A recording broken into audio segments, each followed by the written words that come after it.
Milí priatelia, tak tento dom mesto Kežmarok kúpilo pred niekoľkými rokmi s jedným účelom, aby tu stál domov dôchodcov pre seniorov. A dôvodov to malo niekoľko. Poprvé máme zariadenie, ktoré je pri nás. Máme tu na nemocnicu, kde je aj interné oddelenie, aj oddelenie dlhodobo chorých, ale zároveň aj polikliniku, kde dnes máme aj dializačné pracovisko. A celý tento účel kúpy tohto pozemka, aby takéto zariadenie tu bolo, že sú aj seniori, ktorí potrebujú dialýzu. A tým pádom, aby to mali takto po ruke. Poprvé, zariadenie pre seniorov, ktoré máme existujúce, sa vie postarať o týchto seniorov nielen stravou, ošetrovaním, opatrovateľskou službou, ale aj 24-hodinovou starostlivosťou. Mesto Kežmarok vypracovalo projektovú dokumentáciu, my sme sa uchádzali o zdroje z Európskej únie, boli sme úspešní, získali sme 1,32 milióna eur a na stole máme teraz dofinancovanie vo výške 134 000 z rozpočtu mesta. My sme to našli, predložil som to poslancom mesta.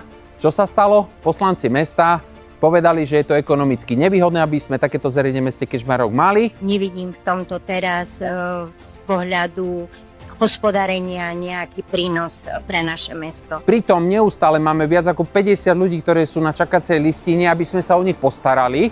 A to sú ľudia v 5. a 6. stupni odkázanosti, to znamená 24-hodinová starostlivosť. My sa chceme o nich postarať, ale niektorí poslanci mesta z KDH a im pridružených kamarátov odmietajú dofinancovanie mesta o výške 134 000 eur. Po druhé, aj samotná pani poslankyňa za KDH povedala, aby sa to predalo. Mesto, keď nepostaví toto zariadenie, musí vrátiť 1,3 milióna naspäť štátu a nikdy na tomto mieste zariadenie nebude. Tento projekt považujem za veľmi dôležitý, pretože postarať sa čo i len o jedného seniora má zmysel a preto, keď potrebujú pomoc vtedy, a to je seniorský vek, sú 24 hodín na lôžku pripútaní, potrebujú, aby sme sa o nich postarali, má to zmysel a preto nerozumiem niektorým poslancom, ktorí z toho robia politiku a povedia, že to nie je dôležité, to nie je súcit, to nie je ani kresťanské, to len ich osobné prospechy alebo politika. Urobte si svoj názor, ako sa správajú nielen niektorí poslanci, ale hlavne tí, ktorí stále hlásajú, že sa postarať o ľudí je potrebné.